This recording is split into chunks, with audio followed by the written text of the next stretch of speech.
তোমাদের সব কথা আমি শুনেছি। তোমরা একে অপরকে পছন্দ করেছো, কিন্তু তোমাদের বাবা মায়ের সঙ্গে তো আমার কথা বলতে হয় মা। আমি ব্যাপারে বাবাকে চিঠি লিখেছিলাম, বাবা চিঠির উত্তর দিয়েছেন এবং চিঠিটা আপনাকে দেখাতে বলেছেন। কই চিঠিটা এনেছো?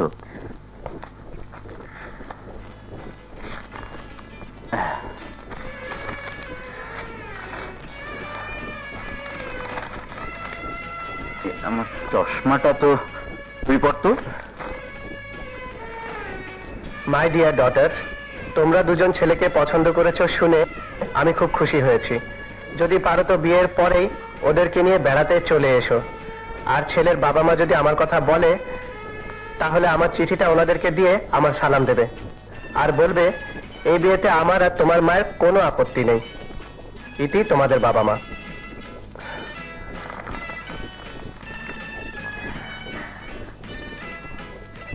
চিঠিটা পেয়ে আমি খুব খুশি হয়েছি। তাহলে কাল রাজার জন্মদিনে তোমাদের বিয়ের একটা ডেট করে ফেলি। আপনি যা ভালো মনে করেন। Very good.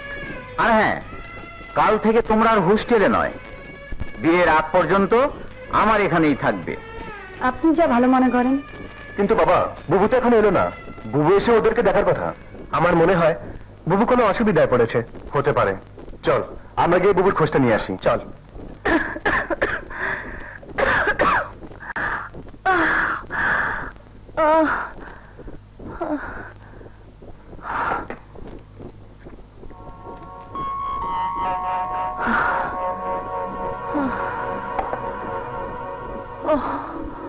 ওরা নিশ্চয়ই আমার জন্য অপেক্ষা করছে, কিন্তু আমি বোধহয় আজ আর কাজে যেতে পারবো না। আসুন, এটাই ওনার বাড়ি।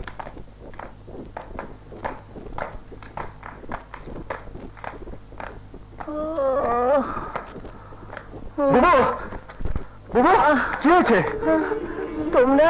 বুবু তোমার এই অবস্থা কি হয়েছে? বুবু তেমন কিছু নয়, সামান্য একটু জ্বর। কি জ্বরে তো গা পুড়ে যাচ্ছে। বলো শিগগির ডাক্তার নিয়ে আয়।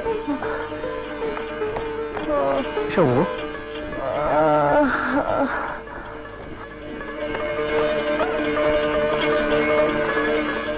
আরে তুমি?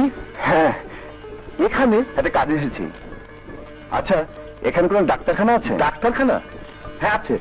তাহলে আমাকে একটু নিয়ে চলুন না প্লিজ। চলো চলো।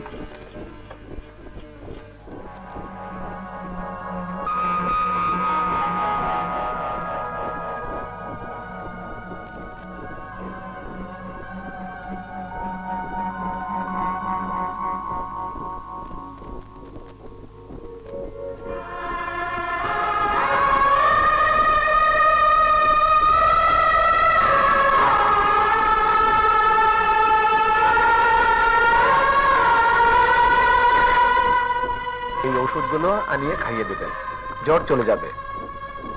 আর ওনার রক্তটা পরীক্ষা করিয়ে নেবেন, কেমন?